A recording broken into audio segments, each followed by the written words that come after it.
Hello students, हम पढ़ रहे हैं चैप्टर 3 वैद्युत रसायन इलेक्ट्रोकेमिस्ट्री। तो पिछली वीडियो में हमने कोलराउस लॉ और उसके अनुप्रयोग के बारे में पढ़े थे। तो आज का हमारा टॉपिक है विद्युत अपघटन, इलेक्ट्रोलिसिस और विद्युत अपघटन के नियम, और जिसमें हम फैराडे के नियम पढ़ेंगे और फैराडे के नियम के अनुप्रयोग। आज का हमारा ये टॉपिक रहेगा। तो यदि आपने कोलराउस लॉ और उसके अनुप्रयोग को आपने नहीं पढ़ा है तो आप डिस्क्रिप्शन बॉक्स में जा करके वहाँ पर लिंक दिया गया है, उस लिंक से आप और अन्य वीडियो को देख सकते हैं। तो चलिए आज की क्लास स्टार्ट करते हैं। तो हमारा टॉपिक है विद्युत अपघटन। तो इसमें हम विद्युत अपघट्य इलेक्ट्रोलाइट के बारे में हम अभी तक पढ़ते आ रहे हैं। तो विद्युत अपघट्य की डेफिनेशन क्या होती है कि वे पदार्थ जो ठोस अवस्था में कुचालक होते हैं, यानी जिसमें से विद्युत धारा प्रवाहित नहीं होती है, लेकिन जब वो पिघली हुई अवस्था में या जली विलयन में होते हैं तो उसमें विद्युत धारा प्रवाहित होती है।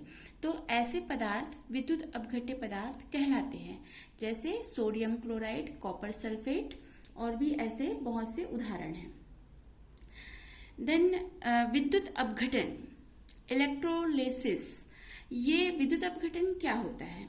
जब किसी विद्युत अपघट्य पदार्थ की पिघली हुई अवस्था या फिर जली विलयन में विद्युत धारा प्रवाहित करने से उस विद्युत अपघट्य का रासायनिक अपघटन विद्युत अपघटन कहलाता है।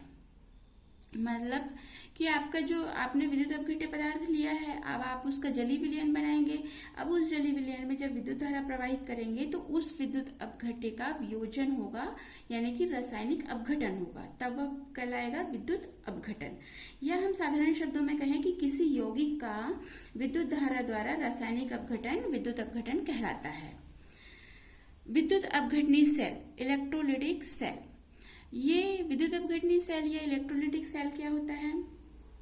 वह सेल जिसके द्वारा हम विद्युत ऊर्जा को रासायनिक ऊर्जा में परिवर्तित किया जा सकता है, उसे विद्युत अपघटनी सेल कहते हैं। या फिर हम कहते हैं कि जिस पात्र में विद्युत अपघटन की प्रक्रिया हो रही है उसे विद्युत अपघटनी सेल कहते हैं। जब एक पात्र लिया जाता है, जो पात्र लिया जाता है उस पात्र में जो विद्युत अपघट्य पदार्थ होगा वो पिघली हुई अवस्था में होगा और इसमें विद्युत धारा प्रवाहित की जाएगी।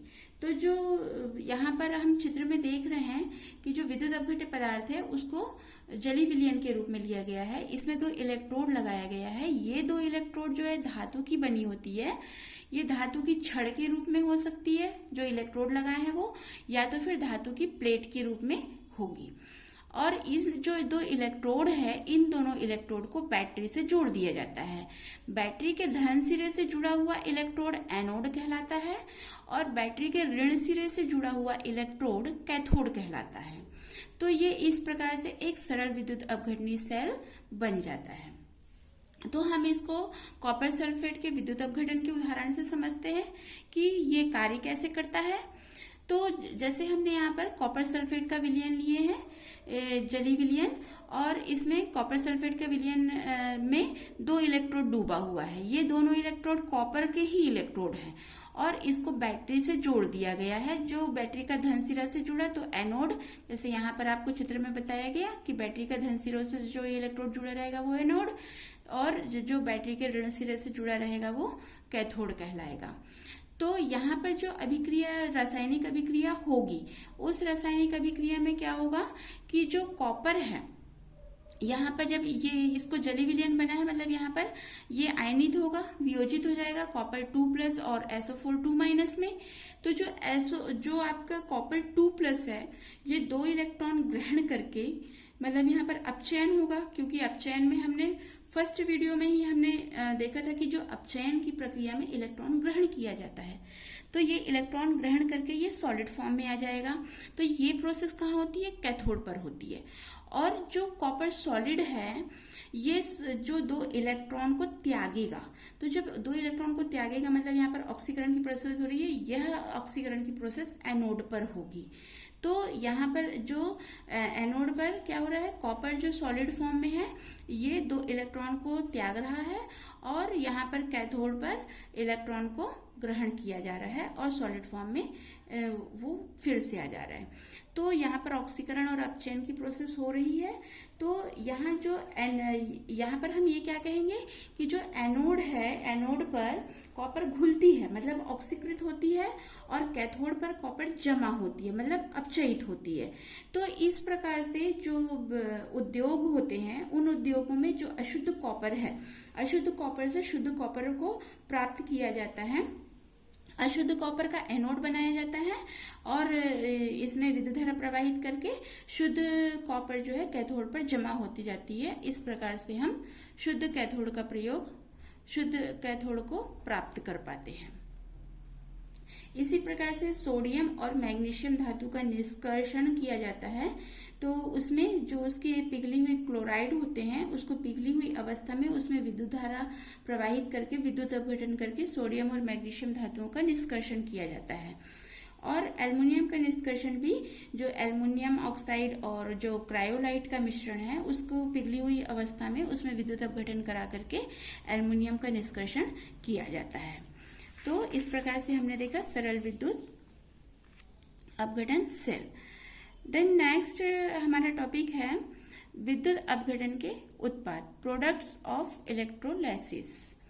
तो जो विद्युत अपघट्य पदार्थ होते हैं, जब उसमें विद्युत अपघटन की प्रक्रिया होती है तो उसमें जो प्राप्त उत्पाद है वो 3 बातों पर निर्भर करता है।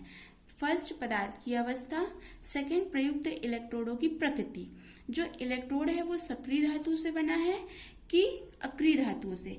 यदि सक्रिय धातुओं से बना होगा तो वो अभिक्रिया में भाग लेगा और यदि अक्रिय धातु से बना जैसे प्लेटिनम है तो ये विद्युत धारा प्रवाहित करने में सहायक रहेगा और इलेक्ट्रॉनों को एक स्थान से दूसरे स्थान प्रवाहित करने के लिए एक स्रोत का कार्य करेगा, लेकिन रासायनिक अभिक्रिया में भाग नहीं लेगा। और थर्ड है ऑक्सीकारक व अपचायक स्पीशीज एवं उनके मानक अपचयन विभव। देन नेक्स्ट है विद्युत अपघटन के नियम, लॉ ऑफ इलेक्ट्रोलिसिस। तो जो माइकल फैराडे नाम के वैज्ञानिक थे उन्होंने विद्युत अपघटन के मात्रात्मक पक्ष में बहुत सारे अध्ययन किए और उन्होंने जब विद्युत अपघटन की प्रक्रिया होती है तो इलेक्ट्रोडों पर मुक्त होने वाले पदार्थों की मात्रा और प्रवाहित किए गए विद्युत धारा की मात्रा के मध्य में संबंध के लिए उन्होंने बहुत से निष्कर्ष निकाले। तो उन निष्कर्षों के आधार पर फैराडे ने विद्युत अपघटन के 2 नियम दिए। तो प्रथम नियम है इनका कि विद्युत अपघटन से किसी इलेक्ट्रोड पर मुक्त होने वाले पदार्थ की मात्रा विद्युत अपघट्य के विलयन में प्रवाहित विद्युत धारा के समानुपाती होती है। मतलब कि जब विद्युत अपघटन होगा, जो विद्युत अपघट्य पदार्थ लेंगे, जैसे हमने ये बीकर में विद्युत अपघट्य पदार्थ का जलीय विलयन लिया, इस पर 2 इलेक्ट्रोड लगाए, तो इन दोनों इलेक्ट्रोड को लगाने पर जैसे अभी हमने कॉपर सल्फेट के विलयन में देखा कि एक तरफ क्या होता है, कॉपर जमा होने लगता है। तो इस पर मुक्त होने वाले पदार्थ की मात्रा और जो विद्युत अपघट्य विद्युत अपघट्य के विलयन में जो विद्युत धारा प्रवाहित की जा रही है उसकी मात्रा के समानुपाती होता है।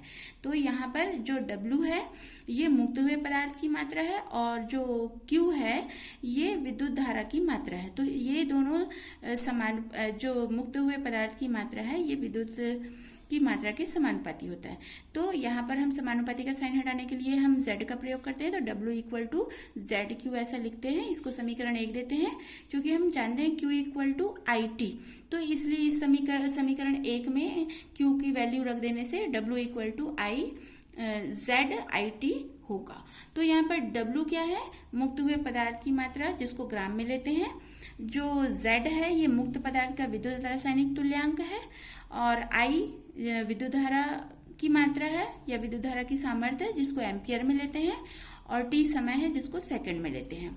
यदि इस समीकरण में I इक्वल टू 1 एम्पियर और T इक्वल टू 1 सेकेंड यदि लेते हैं तो हम इस समीकरण को जो W इक्वल टू यहाँ पर 1 ले लेंगे, यहाँ पर भी 1 ले लेंगे, 1 एम्पियर और 1 सेकेंड यदि ले लेते हैं तो समीकरण क्या हो जाएगा, W इक्वल टू Z। तो हम यहाँ पर क्या कह सकते हैं कि जब 1 एम्पियर की विद्युत धारा 1 सेकेंड तक प्रवाहित करने पर किसी पदार्थ का ग्रामों में मुक्त द्रव्यमान उस पदार्थ का विद्युत रासायनिक तुल्यांक होता है। ये जो है विद्युत रासायनिक तुल्यांक है, और ये हमने अभी पढ़ा मुक्त हुए पदार्थ की मात्रा जो कि ग्राम में है। तो हम इस प्रकार से 1 एम्पियर की विद्युत धारा 1 सेकंड तक प्रवाहित करने पर किसी पदार्थ का ग्रामों में मुक्त द्रव्यमान उस पदार्थ का विद्युत रासायनिक तुल्यांक होता है।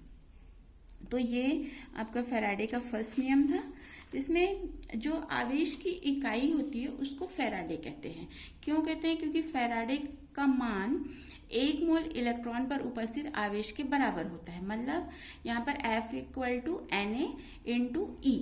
ये Na क्या है? एवोगाड्रो संख्या। एवोगाड्रो संख्या हमको पता है 6.023 इंटू 10⁻23, और इलेक्ट्रॉन पर आवेश जो है 1.602 इंटू 10⁻⁻19।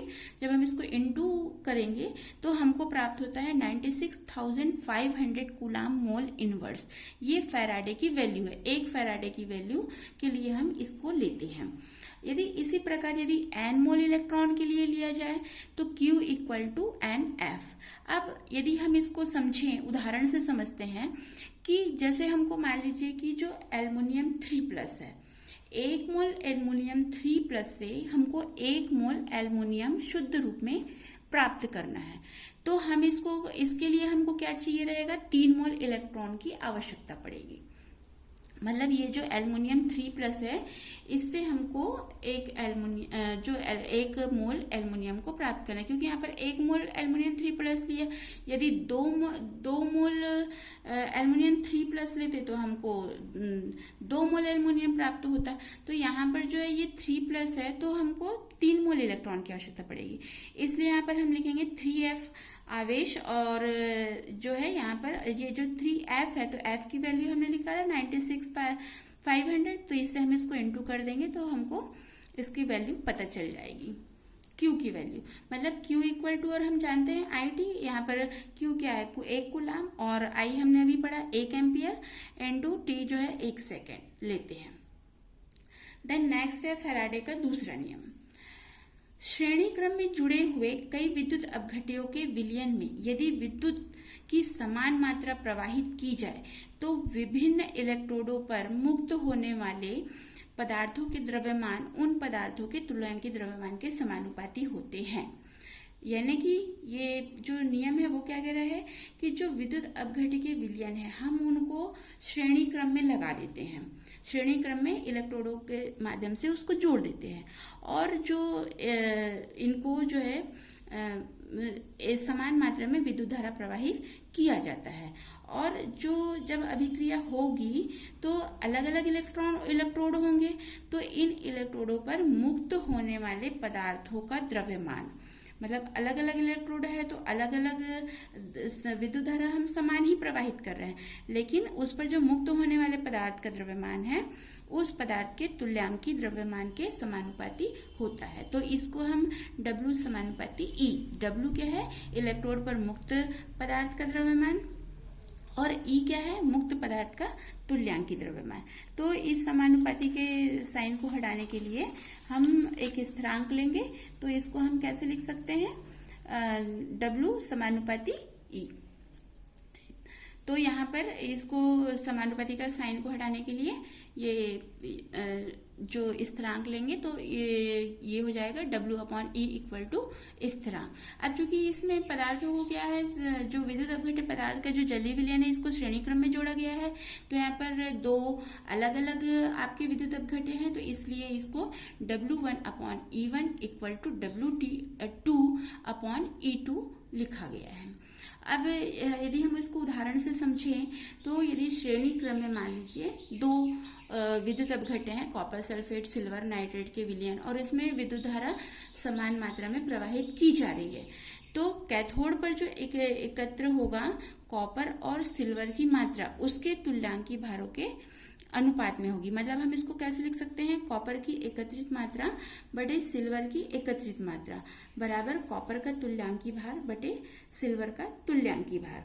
तो यदि हमको विद्युत अपघट्य के लिए विद्युत आवेश की गणना करनी है तो हम जो है हमको पता है कि Q equal to I t, जहाँ Q क्या है, आवेश कूलाम में होता है, I विद्युत धारा है एम्पियर में लेते हैं, और T जो है समय है जिसको सेकंड में लेते हैं। यदि कोई किसी भी इलेक्ट्रोड पर ऑक्सीकरण या अपचयन हो रही है तो उसमें विद्युत की मात्रा जो इलेक्ट्रोड पर जो अभिक्रिया हो रही है उस पर निर्भर होता है कि वहां पर क्या हो रहा है, ऑक्सीकरण हो रहा है कि अपचयन हो रहा है। तो इस प्रकार से जो आवेश होता है, इस आवेश की मात्रा को माइकल फैराडे के सम्मान में हम F लिखते हैं और उसको फैराडे कहते हैं। तो यदि हमको सामान्य गणना करनी है तो हम 1 Faraday equal to 96,500 coulomb mole inverse लेते हैं। जैसे कि अभी हमने पढ़ा कि जो 1 मोल एल्युमिनियम 3+ का उदाहरण हमने देखा, और इसी प्रकार से मान लीजिए कि 1 मोल मैग्नीशियम 2+, यदि उसका अपचयन करके हमको 1 मोल मैग्नीशियम प्राप्त करना है तो उसके लिए हमको 2 मोल इलेक्ट्रॉन की आवश्यकता पड़ेगी। तो हम क्या करेंगे, 2 इंटू F करेंगे, तो यानी कि 2 इंटू 96,500 कूलाम मोल इनवर्स से इंटू करेंगे तो हमको प्राप्त हो जाएगा, हमको उसका पता चल जाएगा। और फैराडे के नियमों का अनुप्रयोग, फैराडे के अनुप्रयोग में के नियम के अनुप्रयोग में फर्स्ट है किसी तत्व या मूलक के तुल्यांकी भार ज्ञात करने में। मतलब कि यहाँ पर W क्या है, इलेक्ट्रोड पर एक जो मुक्त हुए पदार्थ का भार, और Q क्या है, Q जो है निश्चित मात्रा की विद्युत धारा।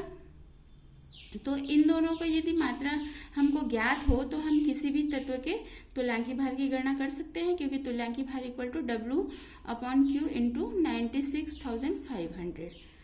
तो और विद्युत धारा की मात्रा की गणना के लिए हमको पता है Q equal to I T.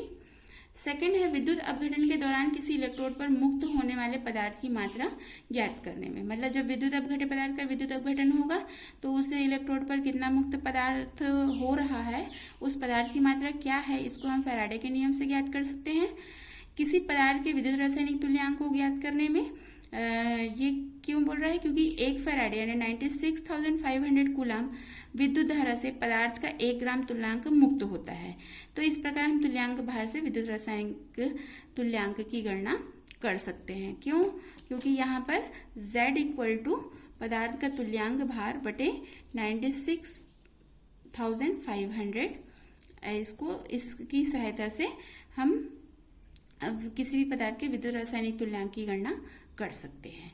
तो इस प्रकार आज हमने फैराडे के नियम और उसके अनुप्रयोग के बारे में पढ़ा। वीडियो पसंद आए उसको लाइक कीजिए, सभी बच्चों तक पहुंचे इसलिए शेयर कीजिए, और सबसे पहले नोटिफिकेशन आपके पास आए इसलिए सब्सक्राइब करके बेल आइकन के बटन को दबा दीजिए। Thanks for watching this video.